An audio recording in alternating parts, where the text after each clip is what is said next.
बिल्कुल नहीं खाएंगे। तो आप जानती हैं कि आप यही चाहती हैं कि हम लोग जब ये इंटरप्रिटेशन ऑफ प्राउट है, तो मेरा डिस्क्लेमर पहले ही है कि इन चीजों को इंटरप्रेट करके हमको 10 लोग 20 प्राउटिस्ट को बैठ के इंटरप्रिटेशन करना होगा, और फिर उसके हो सकता आगे पीछे करके। लेकिन एक बात और है कि अगर मैटर सेंटर्ड मैटर के लिए ज्यादा लोग नहीं जाएंगे मैटर के पीछे, अब बाई कंपल्शन और बाई नीड नहीं भागना पड़ेगा उनको, तो नेचुरली वो सोचने के फील्ड में, अपने साइकिक फील्ड में जाएंगे। और साइकिक फील्ड में भी जो चीजें हैं, बाबा बोले कि ये जो दर्शन शास्त्र है, हमने शास्त्रों पे भी पढ़ा है, तो दर्शन शास्त्र जो है कि जो मनोमय कोश से निकलता है, तो ये तो बहुत डिविजिव है।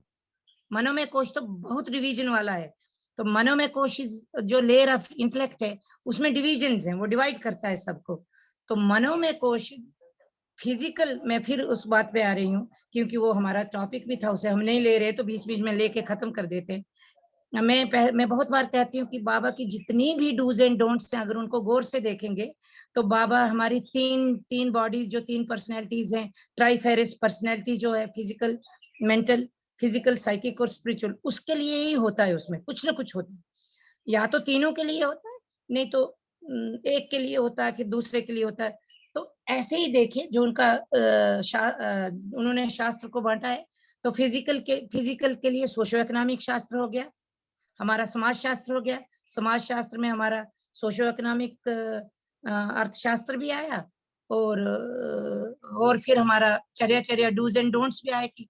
और फिर सबसे बड़ी बात है यम नियम देखिए, इनको देखिए, ये है कि आप इस फिजिकल वर्ल्ड के में कैसे रहेंगे और अपने मेंटल वर्ल्ड में कैसे रहेंगे। यम और नियम, यम है फिर नियम है।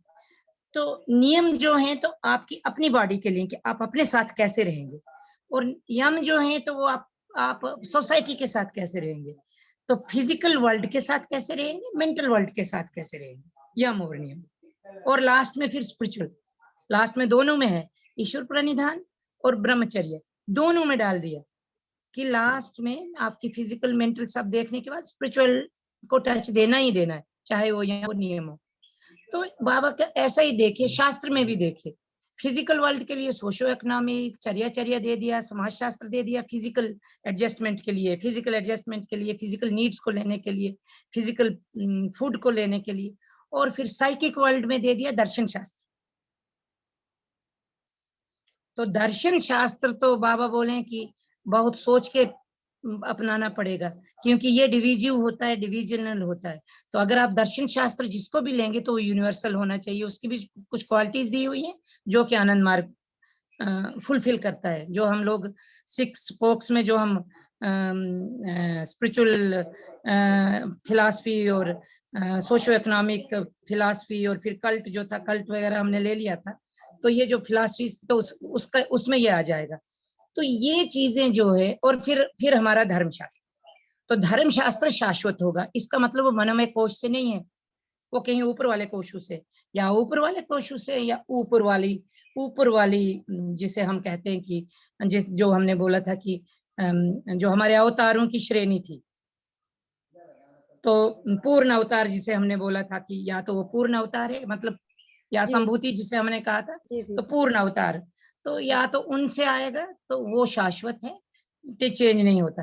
तो सबसे बड़ी बात है, मैं आज सबको बोलती हूँ कि कभी मत घबराइए, डॉगमेटिकली मत घबराइए। समाज शास्त्र और आपका दर्शन शास्त्र पे बात करने से बिल्कुल मत घबराइए। मत सोचिए कि ये शाश्वत है, क्योंकि ये चेंजेबल है।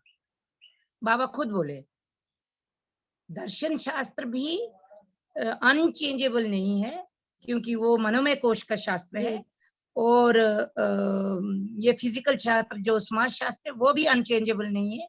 वो भी बाबा लिखते हैं कि 1 लाख साल पहले जो इंसान था वो उस टाइम पे कैसा था और आज क्या है, मतलब उसका आप कहीं 0.0000 पॉइंट भी वो आदमी और आज के हम इंसान एक नहीं है।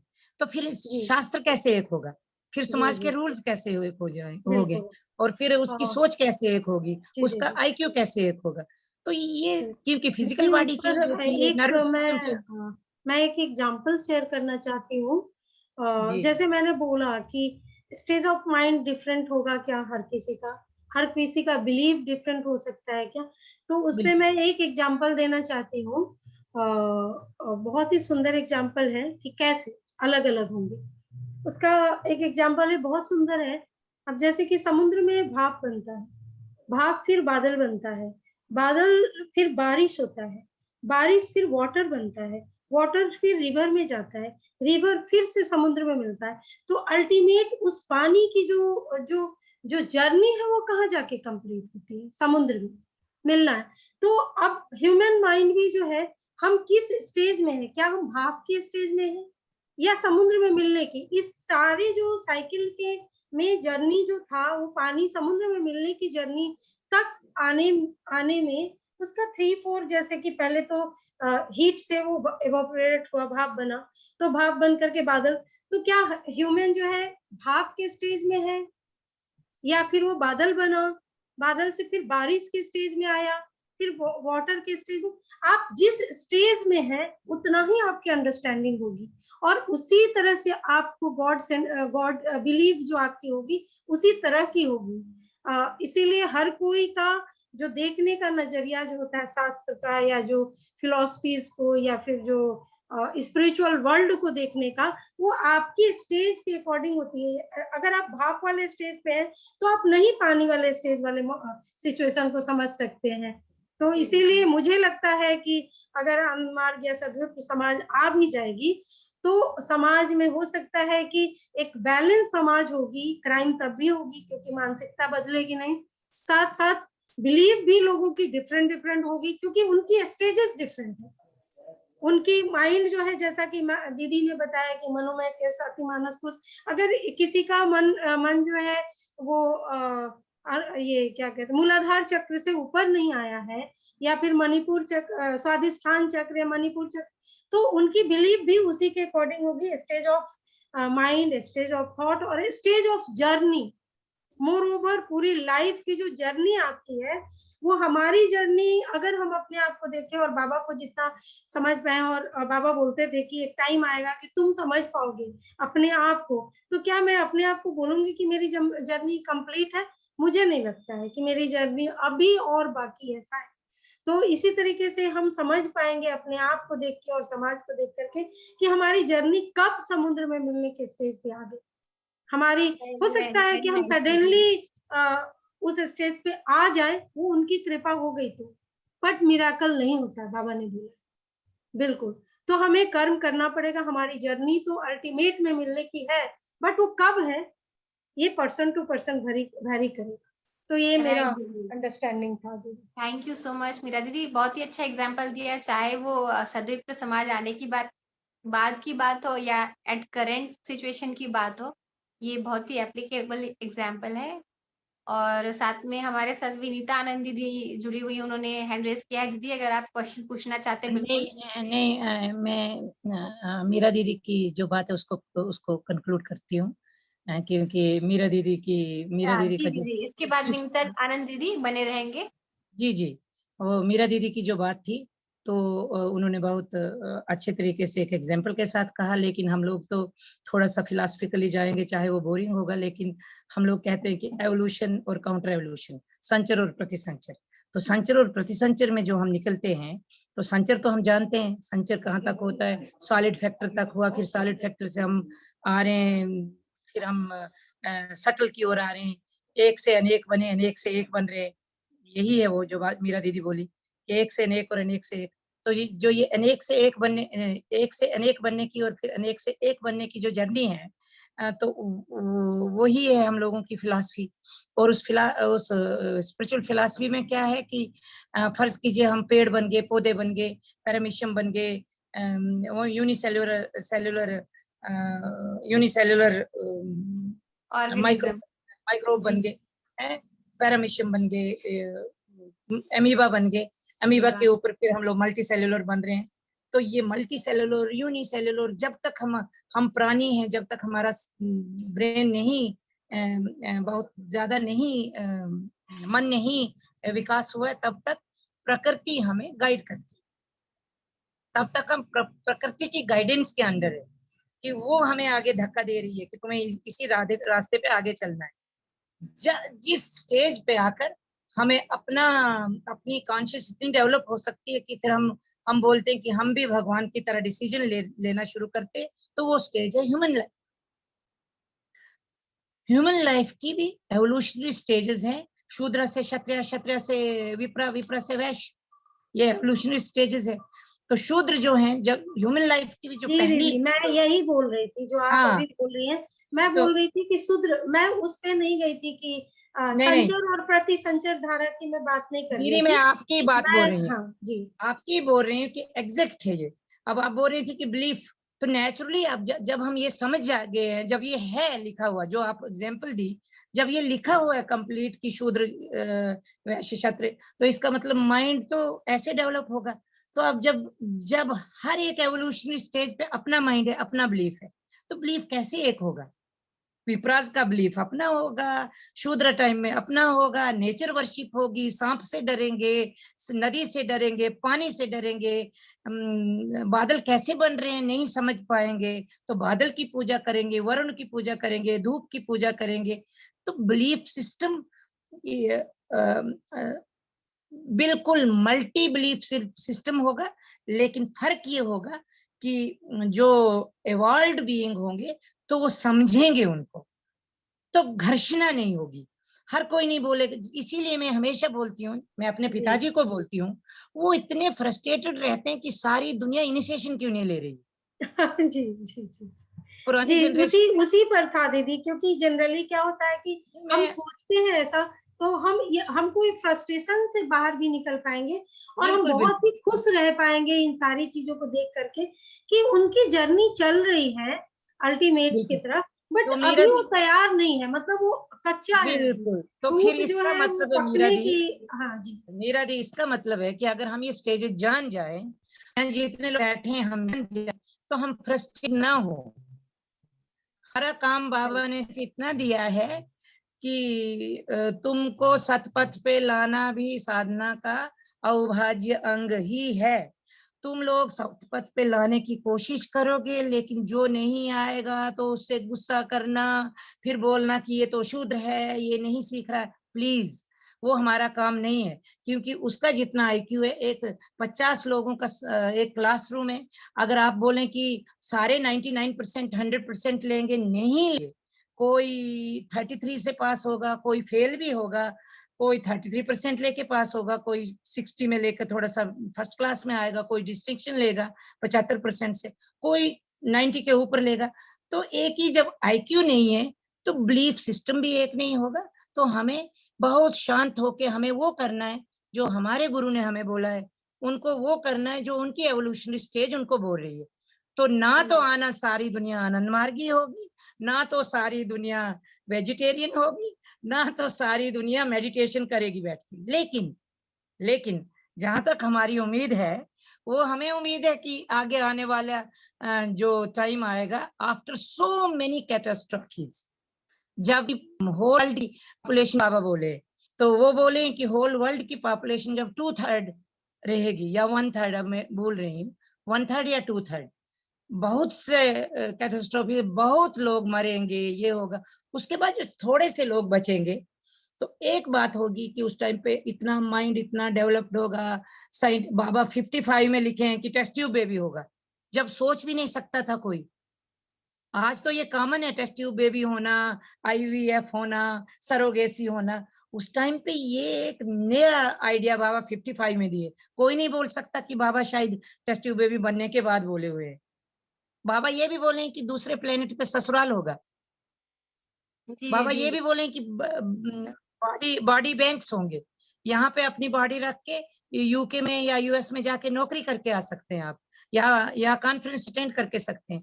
एक आदमी यहाँ पे बैठा होगा, उसका उसका ससुराल कहीं चांद पे या कहीं मंगल पे होगा या किसी ग्रह पे होगा, वो दोपहर के टाइम में जाके वहां से लंच करके आएगा।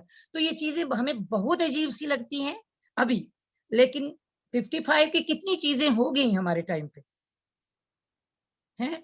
तो हम आजकल हम लोग आपसे बात कर रहे हैं, मैं कहाँ आप कहाँ, पहले होता तो या तो हमको कहीं मिलना पड़ता, कहीं मिलके बात करते, फिर कहीं बात करने का समय निकालते।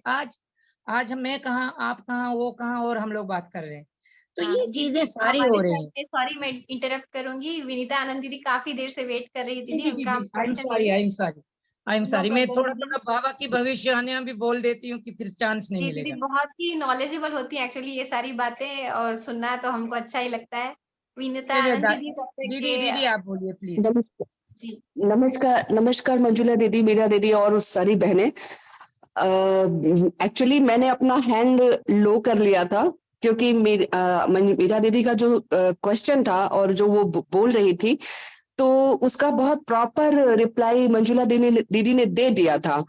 तो इसलिए मैंने अपना हैंड लो कर दिया क्योंकि जब भी जैसा दीदी ने कहा कि इवोल्यूशन के तहत जो होता है, तो बाबा ने भी लिखा है ना कि जब मानसिकता जैसी होती है, जिस तरह से शुद्धोचित मानसिकता है, इसीलिए बाबा ने कहा कि पशुपति, वीरेश्वर और महादेव, जिस तरह के मानसिकता होगी उसी तरह के लोग पूजा पाठ करेंगे या फिर उनका आराध्य, या फिर उस वक्त जो है वही परमात्मा किस रूप में उनकी सहायता करते हैं, किस तरह से उनको।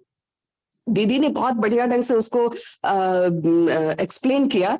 तो और दूसरा जो दीदी ने कहा था कि आज से 1 लाख साल पहले जो मनुष्य थे आज वैसे नहीं है। डेफिनेटली कि मनुष्य के मन की जो गति है वो सूक्ष्म से सूक्ष्मतर की तरफ है, वो सूक्ष्म से सूक्ष्मतर होती चली जा रही है, और इसीलिए उसको नई नई चीजों की आवश्यकता पड़ रही है। जब सदाशिवी के समय जो मानसिक स्थिति थी, जो मन की गति थी, जो उनकी स्थिति थी, वो बहुत अलग थी। कृष्ण के समय बहुत सूक्ष्म हो चुकी थी, इसलिए व्यवस्था अलग चाहिए। और आज के समय में मन की स्थिति और तीव्र और गतिमान, बहुत तीव्र और सटल हो चुकी है। तो उसको देखते हुए आनंद मूर्ति जी ने व्यवस्था दी।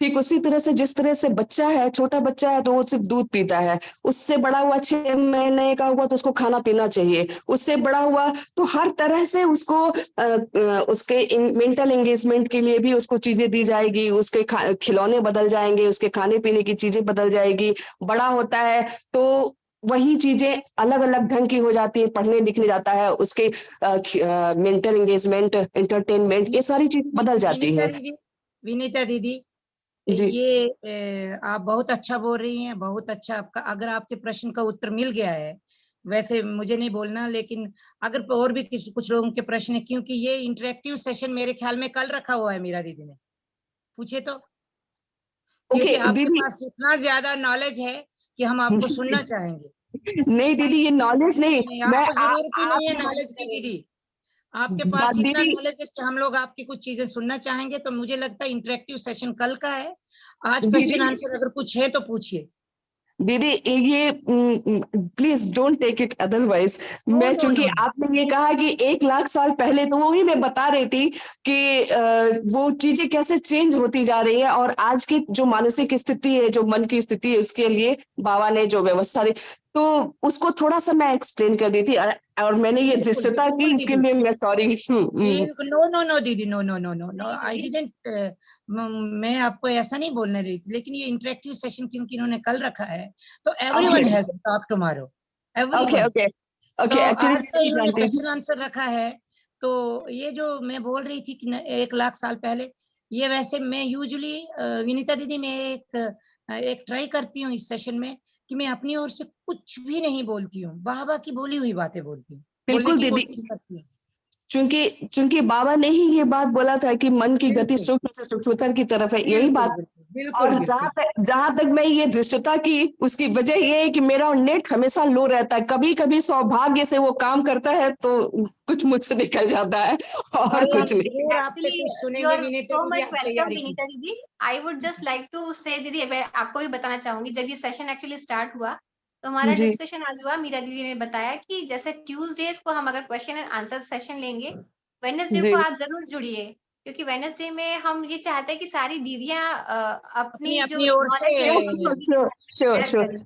तो हम श्योर आपको श्योर। उसमें इनवाइट करना चाह रहे हैं कि आज आप और जरूर विनीता दीदी, जुड़ें। आज के क्वेश्चन का जो टॉपिक लिखा था दीदी ने, तो वो था कि वर्ण प्रधान चक्रधारायम यस यस, बिल्कुल फौरन बिल्कुल। प्रधानता पे ही क्वेश्चन हो, तो एक एक टॉपिक को हम पूरा थैंक यू, करते जाए। Thank you so much. Meera दीदी का सवाल भी बहुत ही उम्दा था और आपने बाद में जो उसको एक्सप्लेन किया वो भी बहुत अच्छा था, इसलिए मैंने अपना हैंड लो कर लिया। और बाकी जो कुछ भी मैंने थोड़ा शरारत किया उसके लिए क्षमा कीजिएगा। No, no, no, no, no. Thank Not you. at all. We are just waiting to listen to you tomorrow.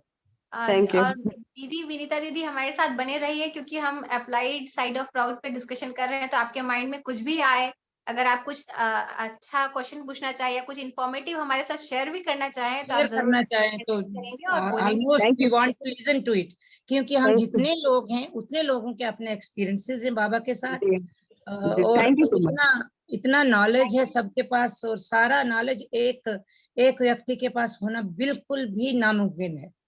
जी दीदी, मीतू दीदी भी हमारे साथ जुड़ी हुई है। मीतू दीदी ने हैंड रेस किया है। मीतू दीदी।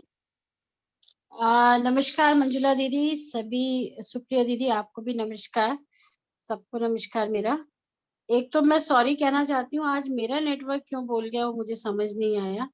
और दीदी जो मेरा क्वेश्चन है वो वर्ण व्यवस्था पर तो नहीं है, तो अब आप बताइए मैं पूछ लूं कि दीदी नहीं इट इज पूछ? नहीं ओपन नहीं, दीदी। कोई भी अगर प्राउड पे है मीतू दीदी तो पूछिए।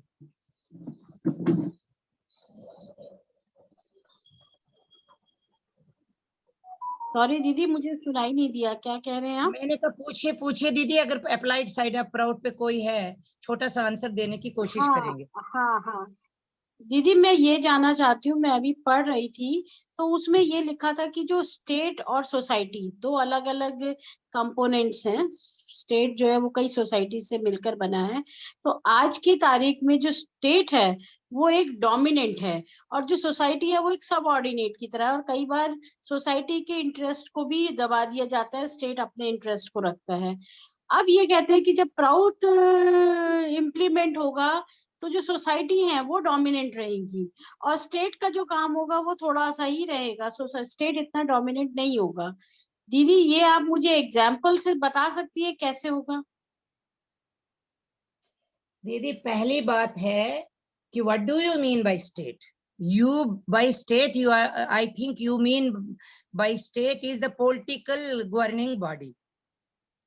राइट, कई सारे समाज को मिलकर एक गवर्निंग बॉडी स्टेट, जैसे हो सकता है पूरे 5-6 समाज को लेकर एक बन, जैसे आप भी कहती हो कभी हो सकता है जी जी जी तेलंगाना, ये सब मिलाकर हाँ, एक स्टेट बन जाता है। जी जी जी तो जी दीदी उसमें उन्होंने फिर ये लिखा है कि जो सोसाइटी है that would be the dominant, तो सोसाइटीज दीदी के साथ। दीदी आप बोलिए, आप ही बोलिए, what is state? State is the a group of people, आज के टाइम पे एक group of people elected by as the representative of the people। तो रिप्रेजेंटेटिव ऑफ द पीपल ही वो होते हैं जो आजकल स्टेट में हैं, लेकिन वो ड्यूटीज नहीं कर रहे जो कि जिन लोगों ने उनको इलेक्ट करके भेजा है। तो लोगों की कुछ जो ख्वाहिशें हैं, जो नीड्स हैं, क्योंकि आजकल के जो रिप्रेजेंटेटिव भेजे हुए हैं तो वो काम नहीं कर रहे हैं जिस चीज के लिए उनको भेजा गया है। तो सोसाइटी, हमको ऐसा लग रहा है कि गवर्निंग बॉडी और सोसाइटी में डिफरेंस है, लेकिन जब सोसाइटी की जो नीड्स है और गवर्निंग बॉडी के कोई भी सेल्फिश मोटिव जो है, करप्शन है, सत्ता का लोभ है, ये चीजें अगर उसमें नहीं रहेंगी तो वो गवर्निंग बॉडी सीधी लोगों के भलाई के लिए और लोगों की नीड्स और एस्पिरेशन को फुलफिल करने के लिए होगी। तो बताइए ना फिर कैसी होगी? कि इसीलिए प्राउड कहता है कि जब अभी क्यों है ऐसी स्टेट, अभी ऐसी क्यों है? क्योंकि उसके साथ पॉलिटिकल पावर के साथ साथ उसके साथ इकोनॉमिक पावर उसके साथ है। पैसा उन्हीं के पास है जिनके पास पॉलिटिकल पावर है। पॉलिटिकल पावर वाले लोगों के पास पैसा है और पॉलिटिकल पावर वाले लोग नीचे बांटते हैं पैसा, नीचे ट्रिकल डाउन करते हैं कि हम आपको ये देंगे, फ्री भी देंगे, वो देंगे। आजकल तेलंगाना में एक 10 ग्राम सोना देने का बोल रहे हैं कांग्रेस के लोग, 60,000 रुपीज का 10 ग्राम सोना। किस लिए? कहाँ से? अपने बाप का देंगे। वही पैसा जो उनके पास लोगों ने टैक्स के से भरा है, किस लिए भरा है? कि एमिनिटीज मिले।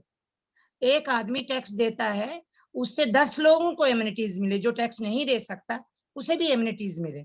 लेकिन अगर पॉलिटिकल क्लास जो है तो उस आदमी का टैक्स लेकर अपने वोट खरीदने के लिए लगा रहा है, तो फिर ये क्या स्टेट है दीदी?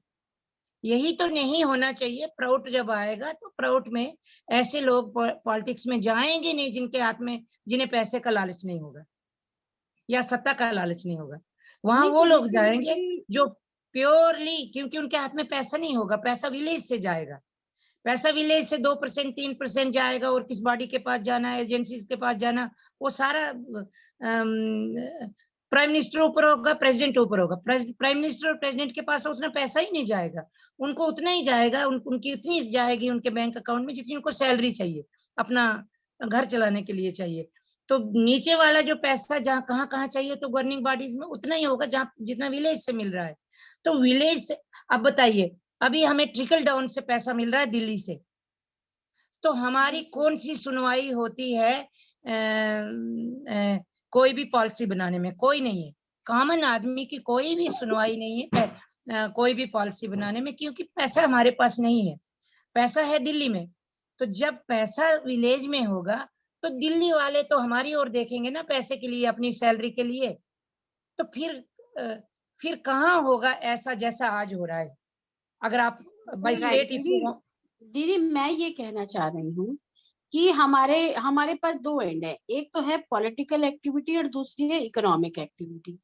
जब हमने समाज बनाया तो उसमें हमने उनको इकोनॉमिकली बहुत स्ट्रॉन्ग कर दिया।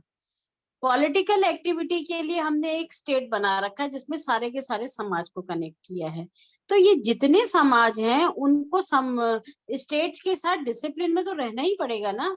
ये समाज पॉलिटिकल एक्टिविटी में तो नहीं पार्टिसिपेट कर सकते, या समाज वो भी करेंगी, वो अपनी डिसीजन खुद लेंगी, या डिसीजन स्टेट का चलेगा। समाज तो पॉलिटिकल एक्टिविटी का क्या मतलब है दीदी? समाज अपनी इकोनॉमिक जितनी पॉलिसीज है खुद बनाएगा, और जो पॉलिटिकल, इसलिए पॉलिटिक्स में इतनी ब्यूरोक्रेसी होगी ही नहीं जो आज पैसा खाने के लिए बनाई गई है। इतनी ब्यूरोक्रेसी की जरूरत ही नहीं पड़ेगी। समाज में ब्यूरोक्रेसी कम होती जाएगी। पॉलिटिकल क्लास क्या होती है दीदी? लेजिस्लेचर क्या होती है? कानून बनाने के लिए लेजिस्लेटिव्स होंगे, इम्प्लीमेंट करने के लिए एग्जीक्यूटिव्स होंगे।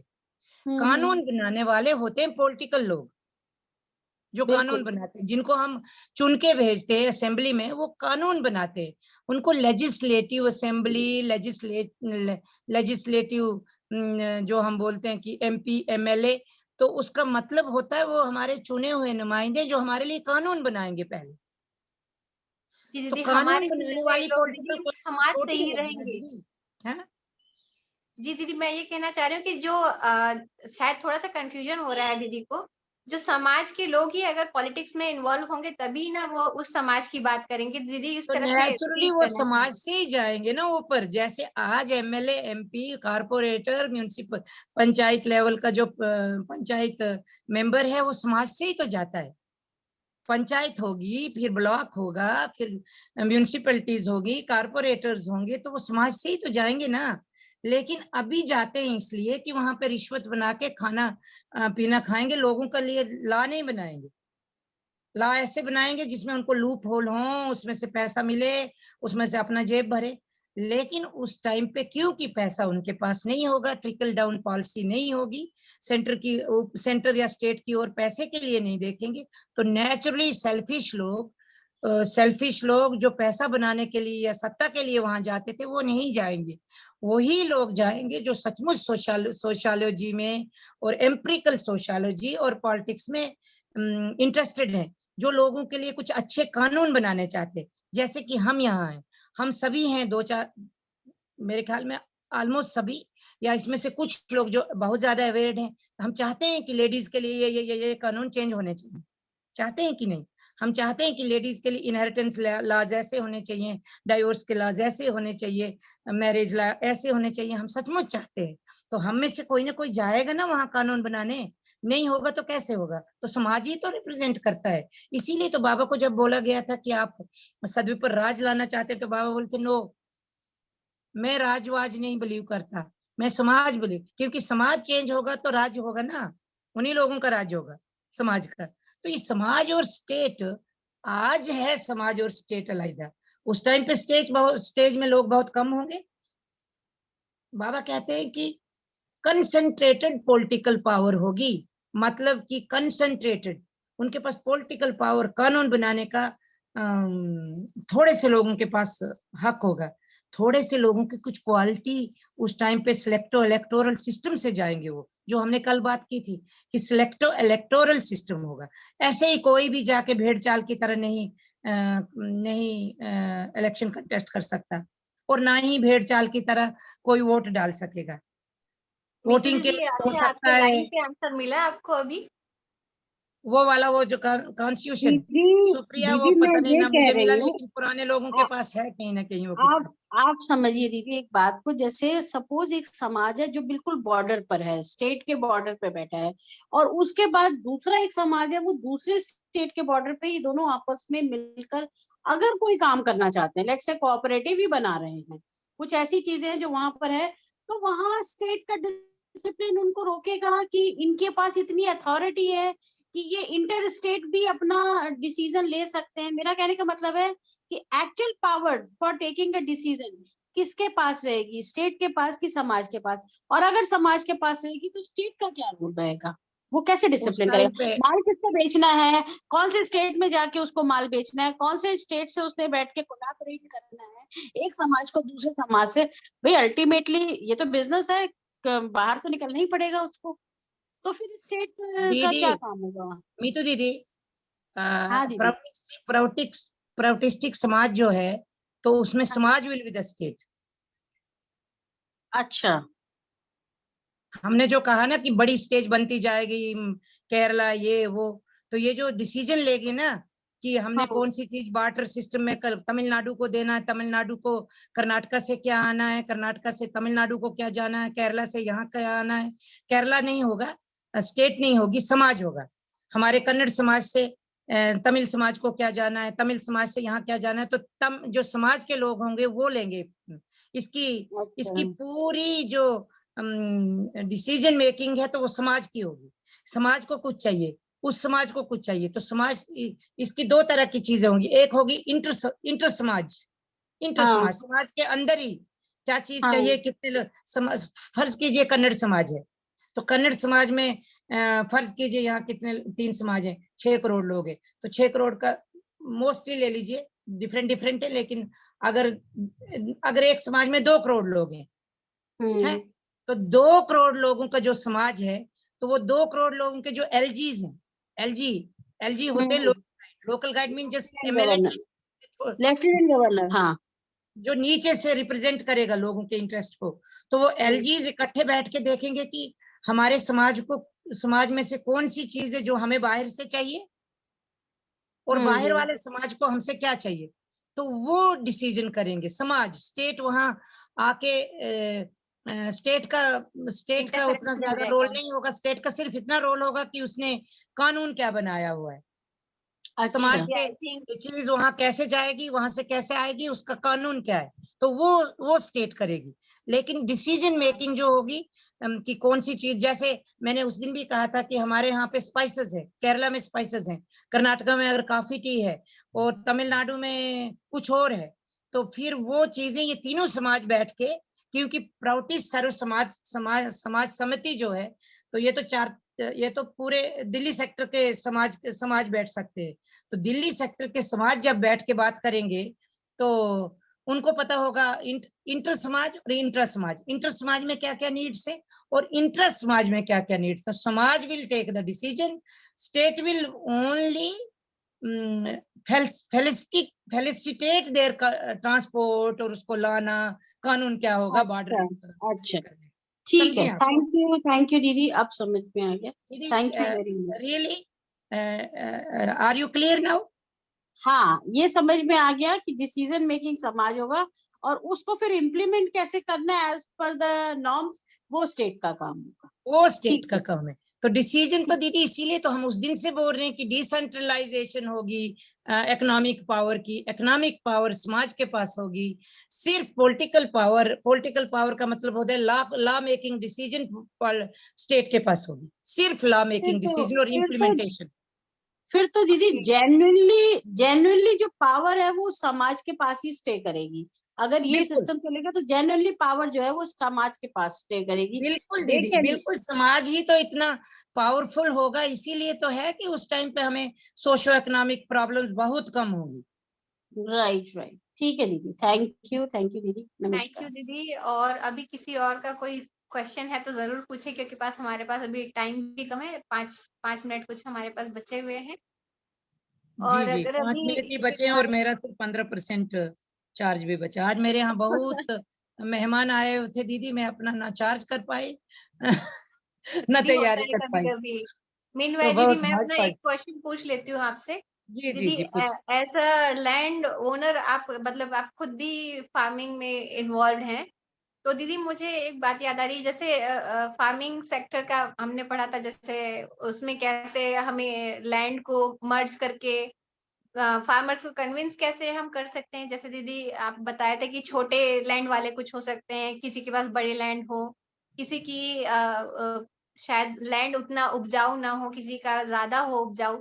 दीदी आपके माइंड में कुछ भी ब्लूप्रिंट आपने कभी सोचा है कि किस तरह से फ्यूचर में हम फार्मर्स को कन्विंस कर सकते हैं कि अपने लैंड को मर्ज करें और इस तरह से वो एग्रीकल्चर और खेती का काम करें? ये कन्विंस करने का जो तरीका वो बाबा खुद लिखे है सुप्रिया, वो मैं बोली हूँ बहुत बार आपको, इतना खूबसूरत लिखे है कि हम किसी भी फार्मर को कन्विंस नहीं कर सकते कि अपनी लैंड दो। इसलिए बाबा लिखे हैं कि फार्मर कभी अपनी लैंड नहीं देना चाहेगा, वो जिंदगी दे देगा। इसीलिए तो लड़ाई होती है जर जमीन, वो अपनी जिंदगी दे देगा लेकिन लैंड नहीं देगा। तो तुम लोगों को पहली स्टेज में क्या करना है कि उसकी बंजर जमीन ले लो और उसे बोलो कि ये ऑनरशिप तुम्हारी ही रहेगी, किसी भी कारण से स्टेट के लॉज में ऑनरशिप नहीं चेंज होगी।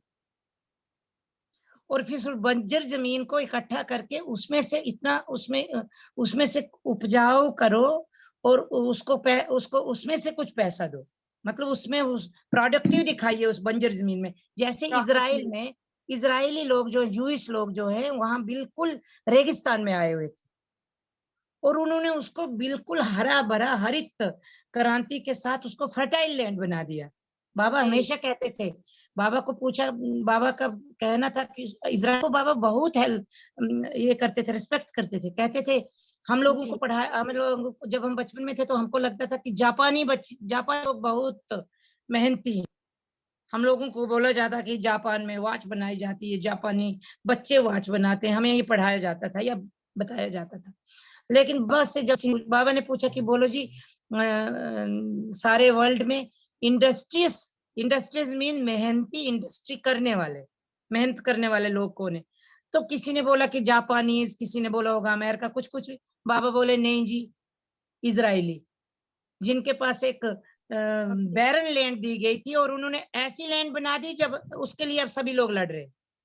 जी। बैरन लैंड थी जिसको दिया गया था उनको, उन्होंने खरीदा था, कुछ खरीदा था, कुछ फिर उनसे वो खरीदी हुई जमीन लेने के लिए युद्ध किए जाने लगे और फिर खुद उन्होंने खुद लिया। क्योंकि मैं तो हैरान हूँ आजकल उन जूस लोगों की कि वो देखिए किस स्टेज में आए हैं। वो वैश्य लोग हैं, they are business people juice. पिछली सेंचुरी से वो बिजनेस में है, सूदखोरी में है, यही बोला जाता है ना उनको। लेकिन देखिए वो कैसे वॉरियर कौम बन गई है, दीदी, तो क्या प्राउड कैसे का कुछ भी लड़ते हैं। कॉन्सेप्ट उन्होंने यूज किया है अपना, मतलब जैसा बाबा ने बताया है कि हमें बिल्कुल, करना इसीलिए है बाबा टेम्पल का? उसके उसके लिए इतनी बोलते हैं कि इंडस्ट्रीज कौन वो है। तो ये जो आपका क्वेश्चन था, क्वेश्चन पर्टिकुलरली क्या था सुप्रिया, मैं भूल गई भी, बोलते बोलते आगे चली गई। दीदी तो मतलब हमें कन्विंस कैसे करना है? हमें बैरन लैंड तो जरूरी नहीं कन्विंस है कैसे, कि एक साथ तो कन्विंस कनेक्टेड बाबा मिल जाए। खुद बोल दिए, मैं बोल रही थी वो खुद बोल दिए कि आप ऐसी लैंड लीजिए, उसको फिर आप फर्टाइल लैंड बना दीजिए। तो फिर आप जब बोलेंगे कि देखो हमने इतना फायदा किया बंजर लैंड में, तो कोई फार्मर को डर क्या होता है कि मेरी लैंड चली जाएगी। जी। इसीलिए ना खाली लैंड रख के सिटी में जाके नौकरी करते हैं फार्मर लोग, क्योंकि लैंड ना चली जाए डर रहता है उनको। तो लैंड अगर नहीं जाएगी तो वो देंगे। कन्विंस आपको एक्ट के साथ करना है, कंडक्ट के साथ करना है, कन्विंस नहीं करना है। तो you convince them by your conduct. ले लो बंजर जमीन में फायदा कीजिए। अगर बंजर जमीन में उसको एक पाई नहीं मिल रही और अगर आप उसको 20,000 या 50,000 दे देते हैं साल में, तो खुश होगा।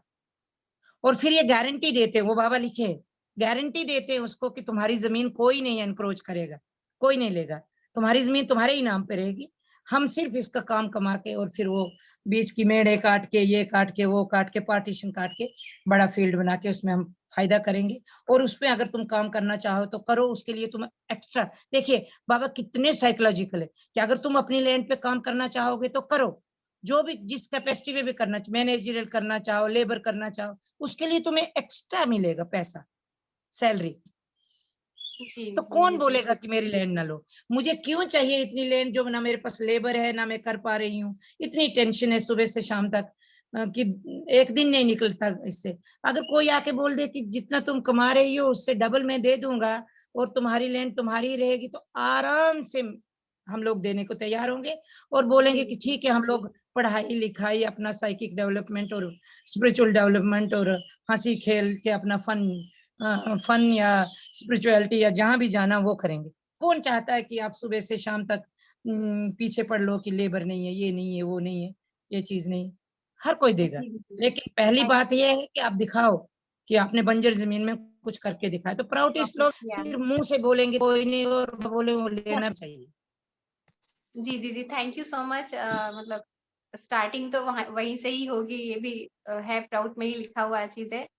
और आई थिंक हमारा टाइम भी ओवर हो चुका है। मीरा दीदी, कुछ अनाउंसमेंट अगर है तो आप बोलेंगे, नहीं तो फिर हम आज का सेशन यहाँ पे एंड करेंगे। ओके, आई थिंक मीरा दीदी इज आउट ऑफ रेंज। तो मंजुला दीदी, फिर हम परमिशन लें और आज का सेशन यहीं खत्म करते हैं। कुछ अच्छे अच्छे क्वेश्चंस आए हमारे बीच में, और जो ज्वाइनीज है मैं उनको जरूर कहना चाहूंगी कि वो कल भी ज्वाइन करें। मीरा दीदी, आप कुछ बोलना चाहेंगे? नहीं दीदी, कंटिन्यू कैरी ऑन होगी। सब लोगों का कल भी अगर ज्वाइन करेंगे तो कल हम लोग सोच रहे हैं कि कोई एक टॉपिक हम लोग रखेंगे, और दिन में भी हम लोग एक सारी दीदियों का एक प्रैक्टिस हम लोग सोच रहे हैं कि दीदियां बोलने की हैबिट बनाए। बहुत सारी दीदी बोल नहीं पाती हैं, तो बोलने का प्रैक्टिस भी होगा उनको, और प्लस उससे जब बोलेंगी तो रूबरू भी होंगी, उनको आदत भी होगी, उनको पता चलेगा, उसके बारे में सोचेंगी या रिसर्च करेंगी। तो इसलिए हमने सोचा कि एक रिक्वेस्ट आई थी पूनम दीदी का कि हम लोग क्यों ना एक दिन वेडनेसडे को एक दिन में हम लोग भी रखें, शाम को जैसे होता है, तो साथ साथ हम लोग एक दिन में भी रखें और ये चले ऑन द फ्लो। और साथ साथ मंजुला दीदी हैं तो वो लास्ट में कंक्लूड करेंगे उस टॉपिक को।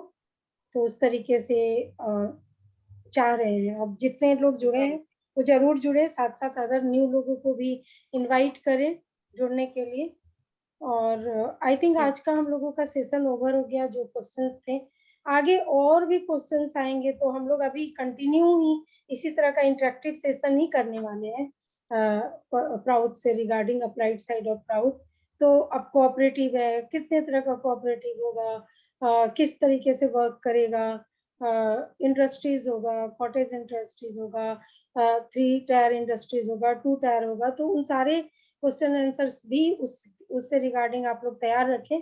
और एवरी ट्यूसडे हम लोग इसी तरह से कंटिन्यू करना चाहते हैं।